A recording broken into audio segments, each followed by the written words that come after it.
3월 29일 주일 오전 예배 하나님께 드리도록 하겠습니다. 아직 묵상기도 드리시겠습니다.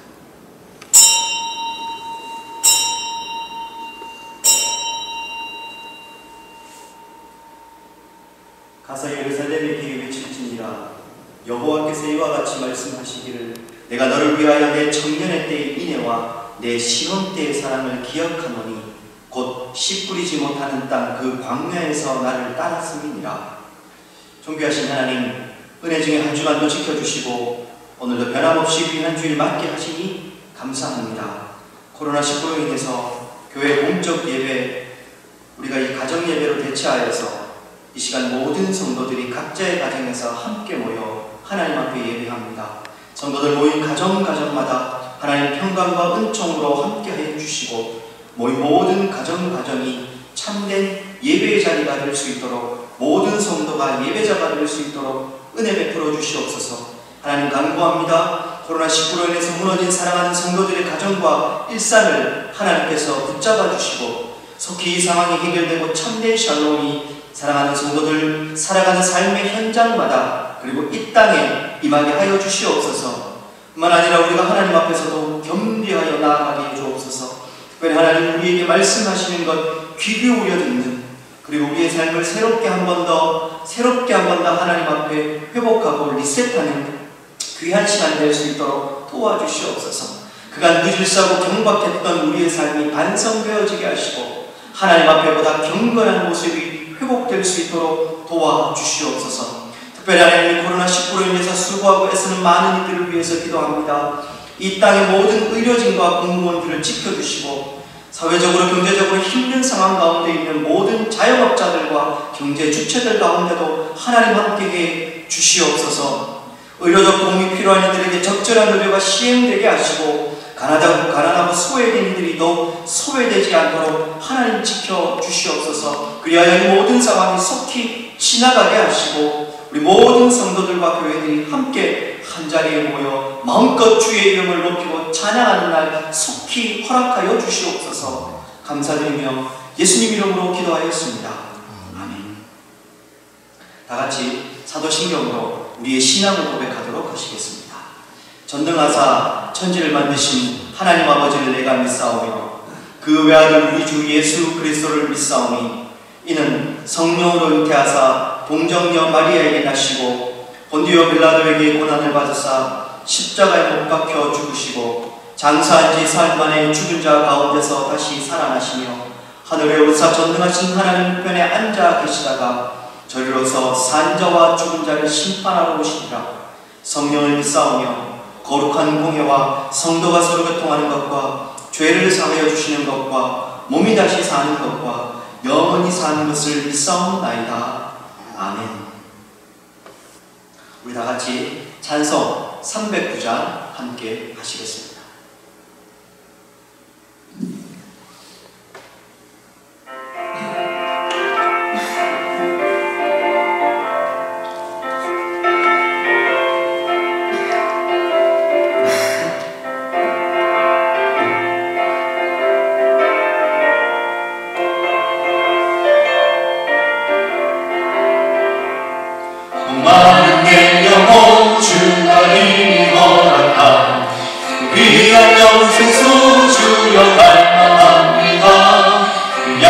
따라서 힘성한 구하오니 오주연의 이곳서 들어주소서. 예수의 사랑 하나님께 같이 내게 임하니 영광의 물결에 온전히 살려서 내 영혼이 기쁨 한량없도다. 주 내게 약속한 은밀 내려주시며 은혜를 저부름 건너편에 떠올라 그 귀한 징조가 내게 밝히 보이니 나 힘을 다하여 주께 간구합니다. 예수의 사랑 바람을 같이 내게 임하니 영광의 물결에 온전히 쌓여서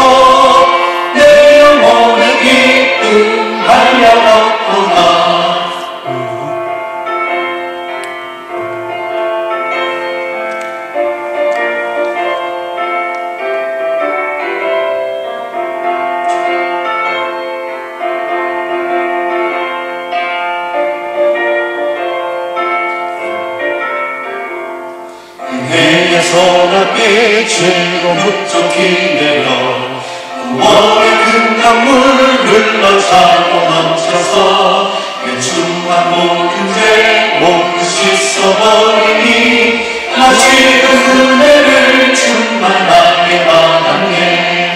예수의 사랑 예수의 사랑 바다 물결같이 내게 임하니 영광의 물결에 온전히 쌓여서 내 영혼의 기쁨 한량없도다. 그 차고 넘치는 주의 은혜의 물결 힘차게 흘러와 내게 만족합니다. 오 할렐루야로 주를 찬송하오니 내 마음의 기쁨이 항상 충만합니다. 예수의 사랑 예수의 사랑 바다 물결같이 내게 임하니 영광의 물결에 온전히 쌓여서 내 영혼의 기쁨 한량없도다. 아멘. 오늘 우리 다 같이 함께 하나님의 말씀을 보시겠습니다. 오늘 보실 말씀은 예레미야 2장 1절에서 8절까지 말씀입니다. 예레미야서 2장 1절부터 8절까지 말씀 제가 봉독하도록 하겠습니다.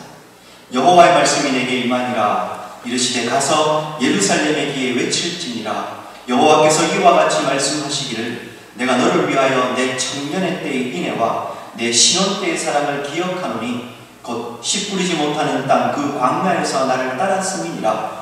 이스라엘은 여호와를 위한 선물 곧 그의 소산 중 첫 열매이니 그를 삼키는 자면 모두 벌을 받아 재앙이 그들에게 닥치리라. 여호와의 말씀이니라. 야곱의 집과 이스라엘 집 모든 족속들아 여호와의 말씀을 들으라. 나 여호와가 이와 같이 말하노라. 너희 조상들이 내게서 무슨 불의함을 보았기에 나를 멀리하고 가서 헛된 것을 따라 헛되이 행하였느냐. 그들이 우리를 애굽 땅에서 인도하여 내시고 광야 곧 사막과 구덩이 땅 건조하고 사망의 그늘진 땅 사람이 그곳으로 다니지 아니하고 그곳에 사람이 거주하지 아니하는 땅을 우리가 통과하게 하시던 여호와께서 어디 계시냐 하고 말하지 아니하였도다.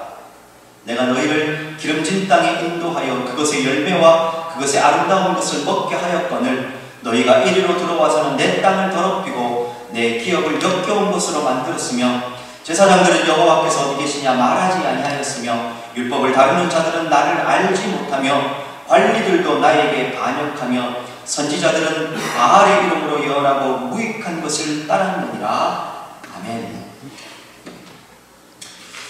사랑하는 여러분, 우리는 코로나19로 인해서 주일 예배를 가정 예배로 대체한 순간부터 계속해서 예레미야서 말씀을 살펴보고 있습니다.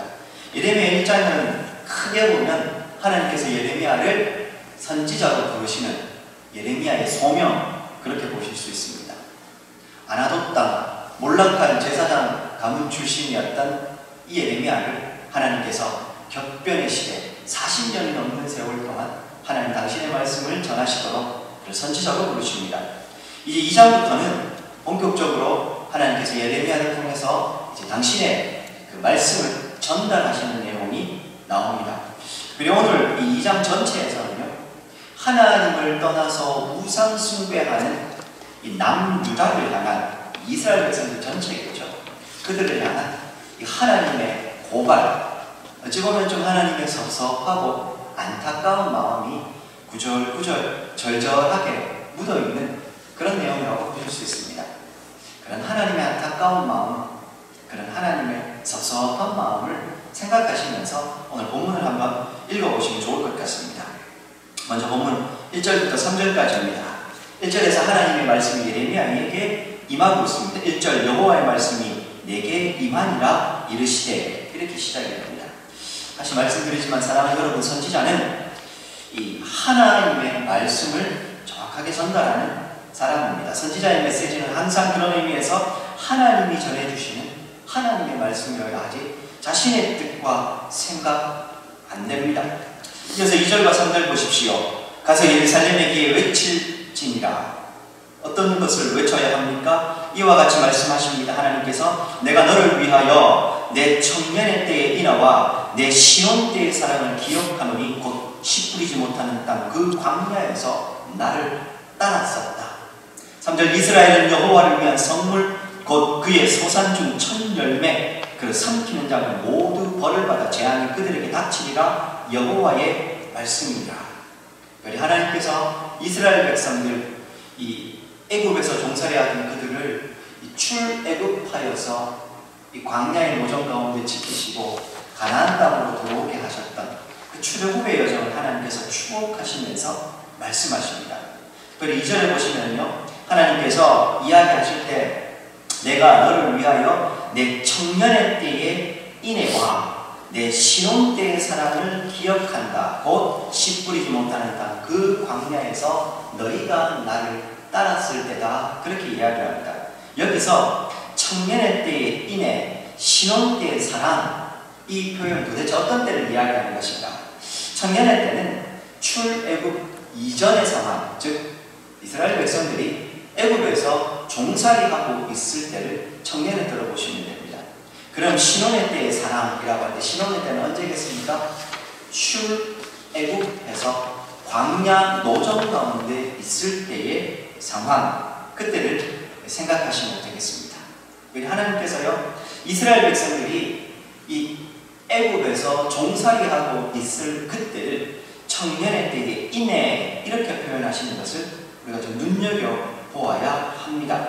쉽게 얘기하면 너희가 하나님과 이스라엘 백성들이 연애를 하고 있다고 생각하시면 됩니다. 연애할 때 그때 너희가 나를 청년의 때 인애 얼마나 나를 성실하게 진실하게 나 따랐느냐 이렇게 보시면 됩니다. 여기 인애라는 단어가 나옵니다. 청년의 때 인애할 때 인애라는 단어는 히브리어로 헤세드. 헤세드 그러면 어떤 거 제일 먼저 떠오르십니까? 하나님의 사랑, 하나님의 은혜. 우리는 이렇게 가장 먼저 기억합니다. 이 성경에서 이 헤세드라는 단어는 굉장히 다양하게 사용이 되는데 특별히 하나님이 인간을 향해서 이 헤세드가 사용이 되면 인애, 이 사랑, 은혜 이렇게 표현이 되지만 인간의 측면에서 하나님을 향해서 이 헤세드라는 단어가 사용되면 이 성도가 하나님을 향한 헌신 혹은 성도가 하나님을 아는 것 이런 것 정도로 이해를 하실 수 있습니다. 이스라엘 백성들 이 애굽에서 종살이하던 그 시기를 하나님께서는 어떻게 표현하시는 겁니까? 그러면 너희가 그 청년의 때에 나에게 헌신했을 때를 내가 기억한다 이렇게 이야기를 하는 겁니다. 다른 여러분 사실 이스라엘 백성들 애굽에서 종살이하던 기간은 핍박과 굴욕의 시간이었습니다. 어려운 시간이었다는 말이죠. 400년 동안 종살이가 쉬웠겠습니까? 그런데 하나님께서는 오히려 이스라엘 백성들이 종살이하던 그때의 그 기간을 인애의 시간, 즉 이스라엘 백성들이 하나님께 진실하고 성실하게 하나님 앞에 헌신했던 시간으로 기억을 하고 있습니다.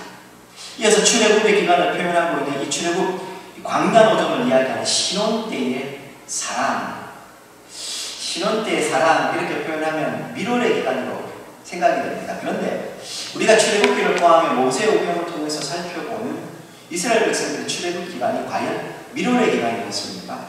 곰곰이 생각해 보시면 그렇지 않습니다. 끊임없이 이스라엘 백성들이 하나님께 불평하고 하나님을 불신했던 시간. 그래서 이스라엘 백성들은 40년간이나 이 한 달이면 좁히 갖고도 남는 이 광야의 노정을 40년 동안이나 계속해서 연단하면서 돌아가게 됩니다. 심지어 모세를 포함해서 출애굽 당시 20세 이하의 사람들은 모두 다 죽고 갈렙과 여호수아만 유일하게 출애굽 1세대로 들어가게 되었었습니다. 나머지 사람들은 다 광야에서 죽게 되었던 것이죠. 그런 의미에서 모세 오경의 관점에서 보면 이 광야 노정의 기간은 이스라엘 백성들에게 하나님과의 밀월의 기간이라기보다는 오히려 하나님에게 불순종으로 인해서 징계를 받고 훈련받고 연단을 받는 기간, 장소 이렇게 생각이 됩니다. 그렇게 볼 수 있습니다. 그런데 오늘 하나님께서는 오히려 신혼 때에 그 밀월의 기간이었다, 달콤했던 기간으로 추억하고 계십니다. 이 차이가 도대체 어디서 오는 것일까요? 관점이 다르기 때문이다. 이렇게 볼 수 있습니다. 사랑하는 여러분, 이스라엘 백성들이 애굽에서 종살이 하는 기간이 비록 그들에게 고통스러운 기간이었을지는 모르지만 오히려 그 기간은 그들이 하나님의 이름을 부르고 하나님을 갈망하던 시간이었습니다. 광야에서의 그 노정의 시간도 비록 끊임없이 불순종하고 불평해서 하나님의 마음을 아프게 하기는 했지만 이스라엘 백성은 하나님만 바라보고 하나님이 말씀하시는 것 일거수 일투족 그대로 바라보고 따랐던 시간. 제일 대표적인 것이 구름기둥과 불기둥이었습니다. 그것만 바라보고 그 구름기둥과 불기둥이 움직이면 움직이고 멈추면 멈추는, 어찌 보면 마치 어린아이가 이 부모의 절대적인 도움 가운데 부모만 바라보고 살았던 그런 시기였던 것 같습니다. 하나님은 그래서 그들을 그 시기를 그렇게 부르십니다. 오히려 약속의 땅 가나안 땅 이 정착한 이후에 이스라엘 백성들은 바알과 아세라로 대표되는 이방 신들을 섬기는, 남편 대신 하나님을 떠나서 다른 신들을 섬기기에 바빴던 기간이기도 했었습니다. 사랑하는 여러분, 남의 나라에 노예로 살지언정 하나님을 향한 마음만큼은 진실하고 충만했던 시간. 비록 먹을 것도 없고 양식도 부족했던, 도처의 위험이 상존하고 안정된 것이라고는 하나도 없었던 광야의 시간이었지만 그래도 하나님과 알콩달콩 하나님만 바라봤던, 남편 대신 하나님을 최선을 다해서 그들을 돕고 그들과 함께 했고, 또 반대로 이스라엘 백성들은 그 신랑 대신 하나님을 늘 24시간 바라보고 따랐던 그 기간, 하나님은 그래서 그 두 기간을 청년의 때에 나에게 헌신했던 인내의 시간이고 우리가 신혼 때처럼 달콤했던 미로의 시간, 신혼의 사랑이었다, 이렇게 표현하고 있습니다. 그래서 이렇게 사랑스러운 이스라엘 향해서 3절 하나님께서는 이스라엘은 여호와를 위한 선물 곧 그의 소산 중 첫 열매이다, 이렇게 이야기를 하고 있습니다. 출애굽기 23장 19절에 보면 하나님께서 이 소위 말하는 11조 모든 수확의 첫 열매를 하나님 앞에 가져올 것을 명령하시는 내용이 나옵니다. 이 모든 것이 다 하나님의 것이지만 그 중에서도 첫 것, 만물은 다 하나님의 것이기 때문에 하나님께 가지고 오라 하시는 내용이 나오고 있습니다. 이 대표로 다 하나님의 것이지만 그 중에 대표로 그것을 하나님의 것으로 드리라, 그런 말이죠. 그 연장선에서 이스라엘 백성들은 모든 열방이 하나님의 것이지만 그 중에 첫 번째로 하나님이 부르신 첫 열매였습니다. 그래서 이스라엘 하나님은 내 것, 내 백성, 이렇게 표현합니다. 이스라엘은 그런 의미에서 하나님의 소유였던 것이죠. 그래서 출애굽기 19장 5절과 6절에 보면 이런 구절이 나옵니다. 세계가 다 내게 속하였나니 너희가 내 말을 잘 듣고 내 언약을 지키면 너희는 모든 민족 중에서 내 소유가 되겠고 너희가 내게 대하여 제사장 나라가 되며 거룩한 백성이 되리라. 너는 이 말을 이스라엘 자손에게 전할지니라. 이스라엘 백성들은요, 이 말씀에 따라서 출애굽 이후에 공식적으로 하나님의 소유, 거룩한 하나님의 백성이 됩니다. 하나님은 당신의 것을 빼앗기지 않습니다. 반대로 이야기하면 하나님의 것을 누가 감히 침해할 수 있겠습니까? 그런 의미에서 3절 하나님의 것, 그것을 삼키는 자는 모두 벌을 받아 재앙이 그들에게 닥칠 것이다, 하나님이 선언을 하고 있는 겁니다. 놀랍게도 이 말씀은 이스라엘의 이 예레미야의 역사 속에서도 그대로 성취가 됩니다. 잘 아는 대로 이스라엘을 침공하고 멸망시켰던 바벨론, 하나님께서 그들에게 재앙을 내려서 그들을 멸망시키게 됩니다. 이스라엘만 그러냐? 사랑하는 여러분, 베드로 사도는 오늘 우리 성도들을 향해서, 우리 교회를 향해서 이렇게 이야기합니다.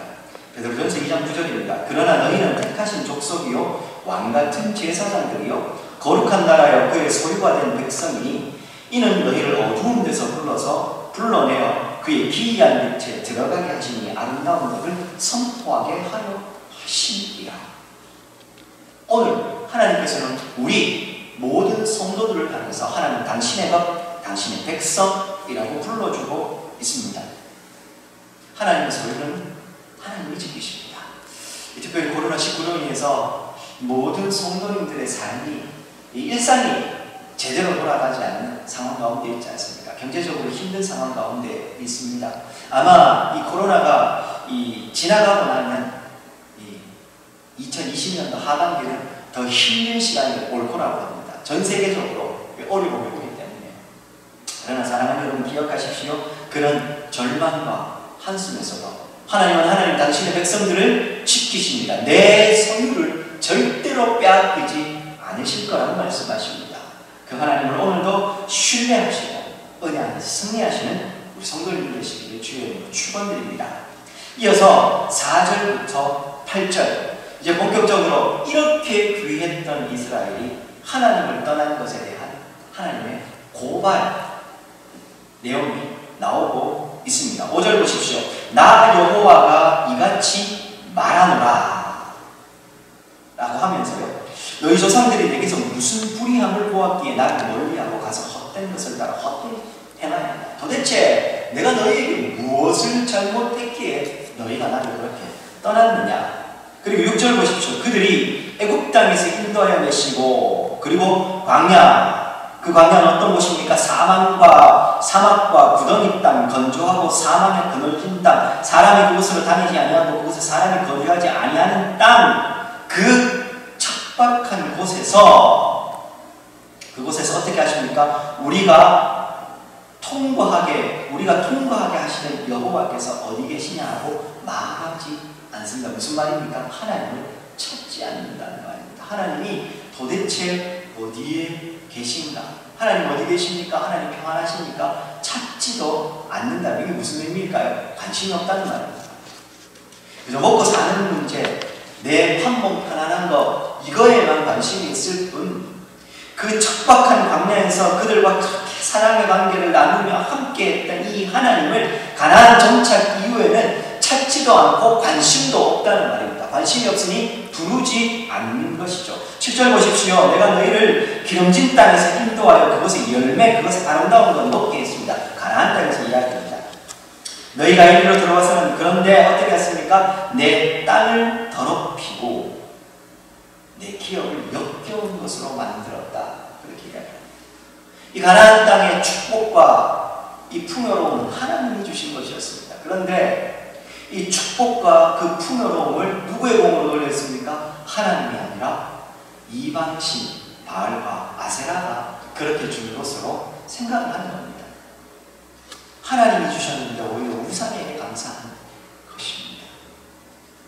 그래서 하나님에게 오히려 하나님이 이야기합니다. 내 땅을 더럽히고 내 기업을 역겨운 것으로 만들었다. 심지어 8절 보십시오. 어떻게 됩니까? 제사장들은 여호와께서 어디 계시냐 말하지 아니하고 율법을 다루는 자들은 나를 알지 못하며 관리들도 나에게서 반역하며 선지자들은 바알의 이름으로 예언하고 무익한 것을 따랐다. 그렇게 이야기합니다.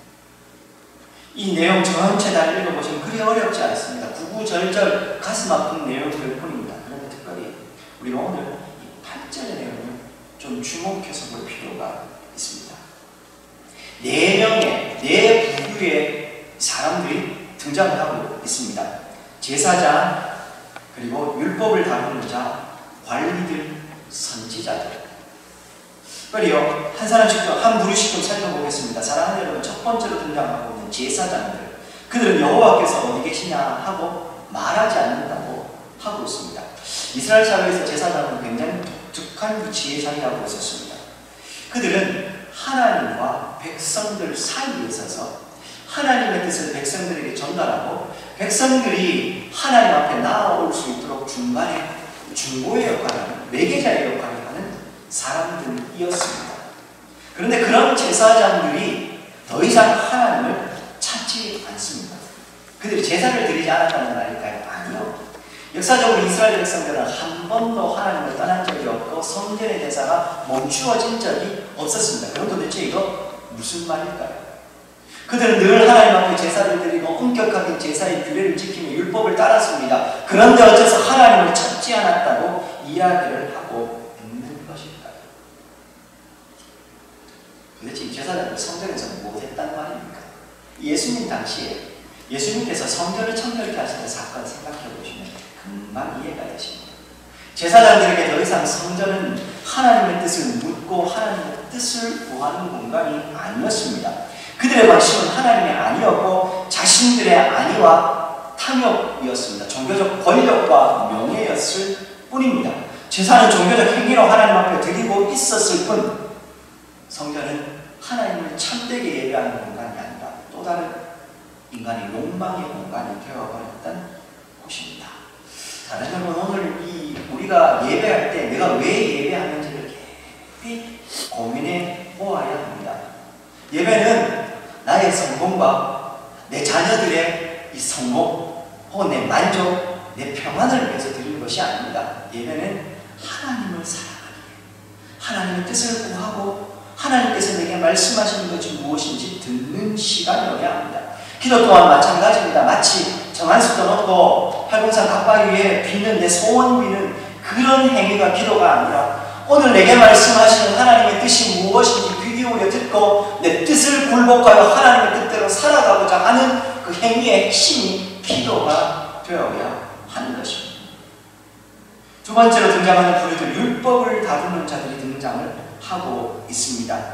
그들은 어찌하고 있습니까? 나를 알지 못하며 라고 이야기합니다. 아마도 율법을 다루는 자들은 레위인들이 아니었을까. 이 성전에서 제사장이 제사를 진행할 때 그것을 도와서 이 모든 제사의 제반 행위들이 진행되도록 하는 사람들, 12지파 중에서 레위지파는 굉장히 특별한 지파였습니다. 그들 12지파 중에서 하나님 앞에 특별히 구별된 지파로 그들에게는 따로 기업, 땅이 없었습니다. 대신에요, 성전에 드려지는 하나님의 것이 다 레위 지파의 것이 되었습니다.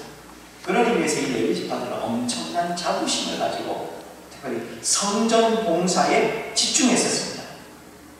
근데 이 성전 봉사를 한다는 말은요, 율법에 규정된 아주 엄격한 이 규정들을 하나하나 그대로 다 지키면서 제사의 제물도 잡고 때로는 성막도 움직이기도 하고 하는, 어찌 보면 하나님을 가장 가까이에서 섬겼던 사람들이 바로 이 율법을 다루는 자들, 레위인들이 아닐까 생각이 됩니다. 그런데 아주 세세한 것까지 엄격하게 지켜야 했던 그 레위인들이 하나님을 알지 못합니다.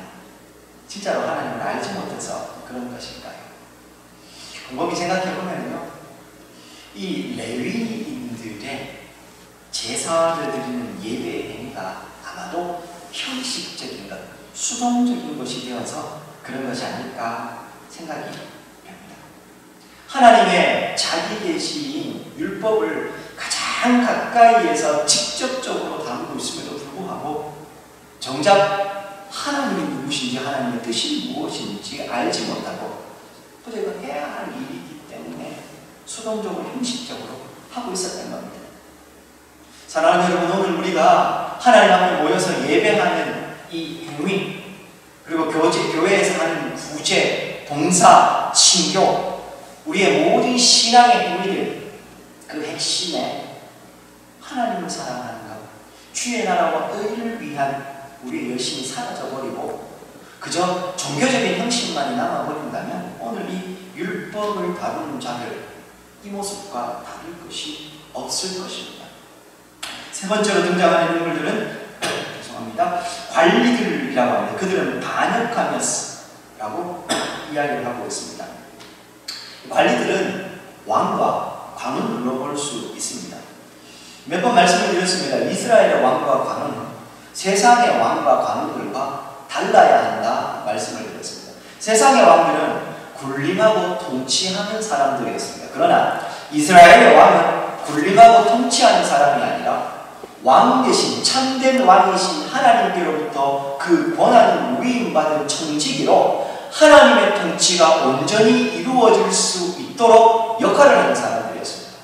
그런데 이 왕 그리고 관원들이 자신의 청지기적인 이 의무를 망각하고 세상의 왕들이 따라가던 똑같은 길을 걸어가서 군림하고 통치하기 시작하는 순간 그들은 오늘 본문에 나오는 것처럼 하나님을 기억하게 되는 것입니다. 사랑하는 여러분, 세상의 모든 권력은 하나님으로부터 옵니다. 부인할 수 없습니다. 그 받은 것을 어떻게 사용하는 것 굉장히 주의하셔야 됩니다. 단순히 세상의 관원들만 생각하지 마십시오. 우리가 누군가에게 영향을 끼칠 수 있다면 교회 안에서 가진 아주 작은 직분조차도 그것은 권력이 될 수 있고 힘이 될 수 있습니다.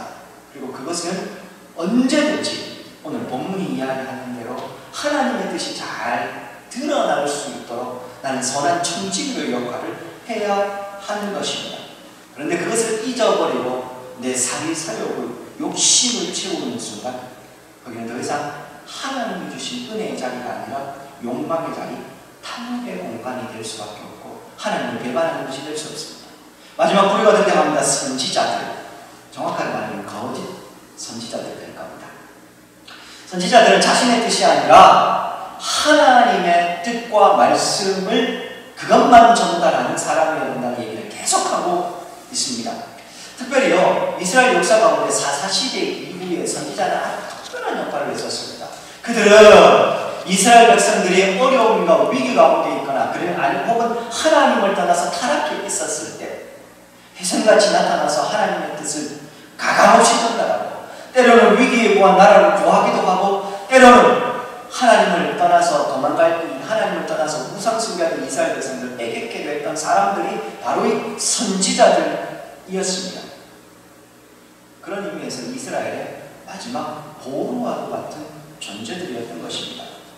가장 어두운 영적인 순간에도 홀로 하나님의 뜻을 비추는 새벽별과 같은 존재가 바로 이 선지자들이어야 했습니다. 그런데 이 선지자들이 안타깝게도 오늘 예레미야서에 보면 나오는데요, 거짓 선지자로 하나님의 뜻이 아닌 것을 전달합니다. 심지어 우상의 이름으로 하나님의 뜻을 전달하기도 합니다.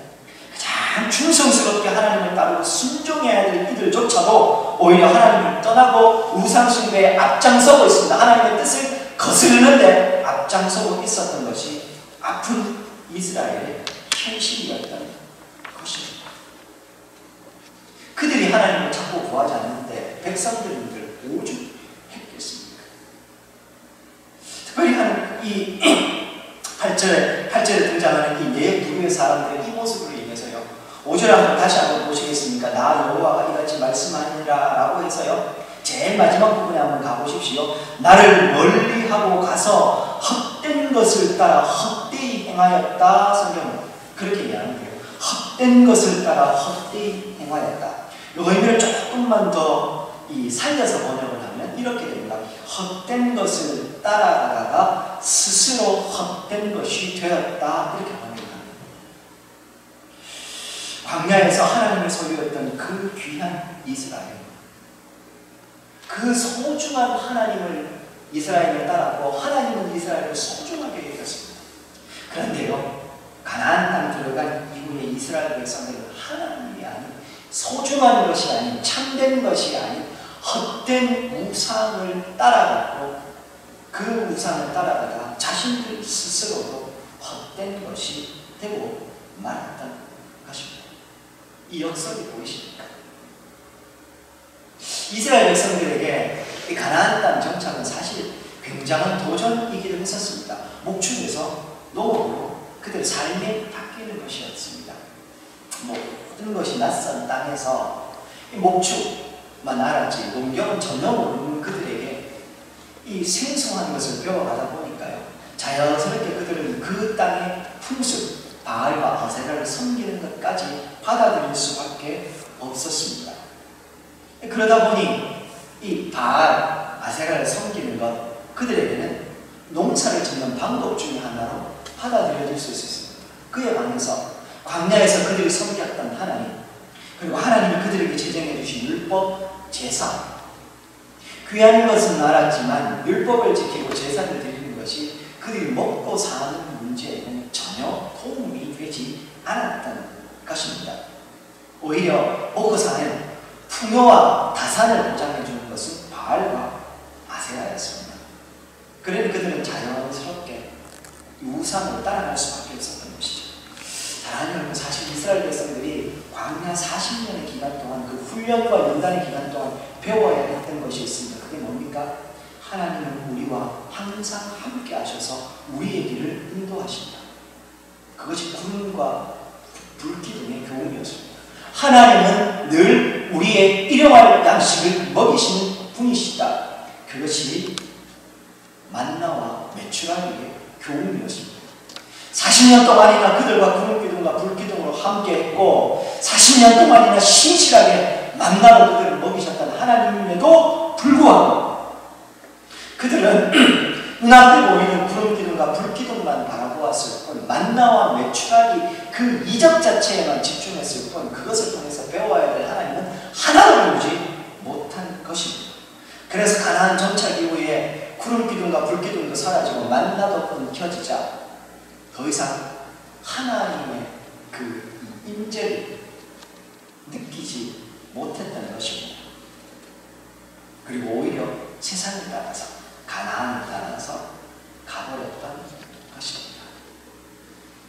이 땅에 공생애를 사셨던 예수님의 공생애도 마찬가지였습니다. 예수님 오셔서 많은 병자들을 고치시고 오병이의 기적으로 먹이시고 심지어 죽은 자도 살리게 하셨습니다. 문제는 사람들이 예수님께서 그것을 통해서 궁극적으로 전하고자 하셨다는 하나님 나라에 관심을 갖는 것이 아니라 그 빵 부스러기에 관심을 가졌던 것이 문제였습니다. 이적에 집중했던 것이 문제였던 것입니다. 사랑하는 여러분, 예수님께서 회개하라 천국이 가까워왔다 선언하신 이후에 왜 이적을 행하고 왜 죽은 자를 살리시고 왜 병자를 고치셨습니까?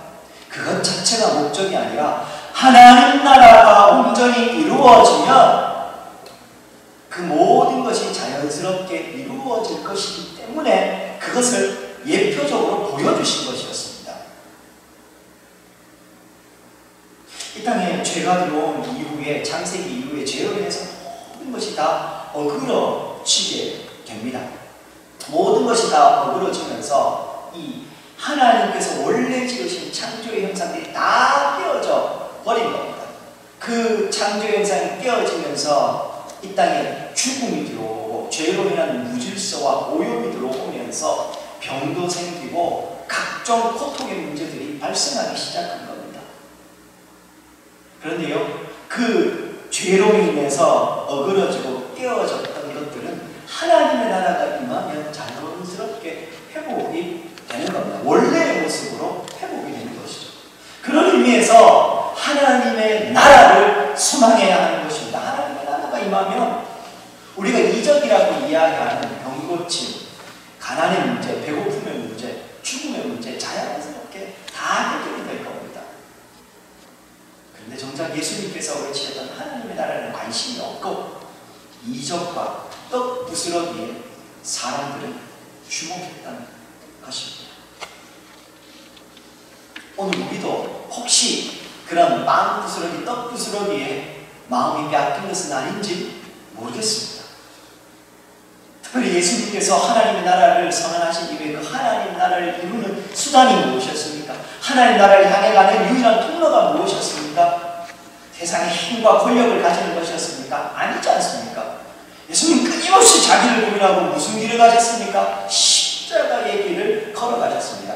하나님 나라의 회복을 가져오는 유일한 길은 십자가의 길밖에 없었고 예수님은 그 길을 걸어가셨다는 겁니다. 그런 의미에서 오늘 우리가 이 땅에서 죽어야 될 유일한 가치는 십자가의 길, 그 길을 통해서 하나님의 나라를 향하여 나아가야 하는 것입니다. 그렇게 나아갈 때 자연스럽게 우리의 삶 가운데 어그러지고 조각났던 것들은 회복될 것입니다. 다시 묻겠습니다. 사랑하는 여러분, 참된 것을 따라가며 참된 삶을 추구하고 있습니까? 아니면 오늘 본문에 나오는 이스라엘 백성들처럼 헛된 것을 따라가다가 스스로 헛된 것이 되고 있지는 않습니까? 우리 스스로에게 물어야 할 것입니다. 말씀을 읽겠습니다. 오늘 본문 2절에 보십시오.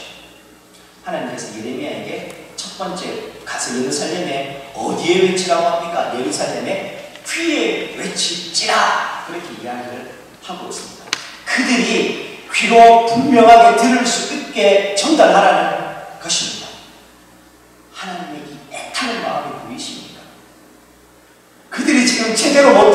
돌아서 이해하지 못하는 것 같으니까 그들에게 반드시 정확하게 이야기를 해서 그들이 알아듣고 돌아오게 해달라. 오늘 하나님이 예레미야를 통해서 그렇게 이야기를 하고 있습니다. 사랑하는 여러분, 오늘 우리 성도님들이 삶의 현장에서 우리 분위장로교회가 세상 속에서 보여줘야 될 모습이 바로 이런 것입니다. 그들의 귀에 분명하게 십자가의 길, 하나님의 나라의 가치를 들려주고, 그래서 그들로 하여금 이 올바른 길로 돌아올 수 있도록 해주어야 하는 것입니다. 그런 의미에서 우리가 해야 될 일이 무엇이겠습니까? 헛된 것을 따라가다 스스로 헛된 것이 되는 이런 우를 범하면 안 되고, 참된 것을 따라가서 참된 것이 되는 삶을 우리가 보여주어야 하는 것입니다. 그렇게 할 때 오늘 우리의 삶을 통해서 자연스럽게 하나님의 나라는 확장되어져 갈 것입니다. 그 길을 저와 함께 걸어가시는 우리 사랑하는 성도님 되시길 주의 이름으로 축원드립니다. 특별히 오늘 말씀 한 구절 읽고 설교를 마무리하겠습니다. 마가복음 8장 34절. 무리와 제자들을 불러 이르시되 누구든지 나를 따라오려 하면 자기를 부인하고 자기 십자가를 지고 나를 따를 것이니라. 기도하겠습니다. 존귀하신 하나님, 오늘도 예레미야를 통하여서 우리에게 말씀하시니 감사합니다. 오늘 우리에게 말씀하시는 주의 음성 귀 기울여 듣게 하셔서 주여, 오늘 우리 헛된 것을 따라가다 스스로 헛된 것 되지 않도록 주께서 오늘 우리에게 말씀하신 이 참된 십자가의 길 올곧게 걸어가는 우리 모든 성도들 될 수 있도록 도와주시옵소서. 감사드리며 예수님 이름으로 기도하였습니다. 아멘. 광고 드리겠습니다.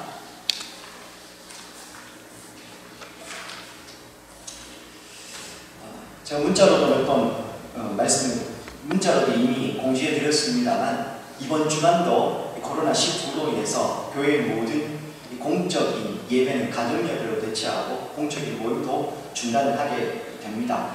여러분, 개인 위생과 건강에 특별히 만전을 기해 주시고 육신의 강건함 뿐만 아니라 영혼도 강건한 우리 성도님들 되셨으면 좋겠습니다. 특별히 이 당회에서는 이 학교가 개학하는 기간들을 좀 생각을 하고 있습니다. 그때쯤 우리도 함께 모이는 예배 시작하면 어떨까? 그러나 매주 상황을 예의주시하면서 지켜보고 있습니다.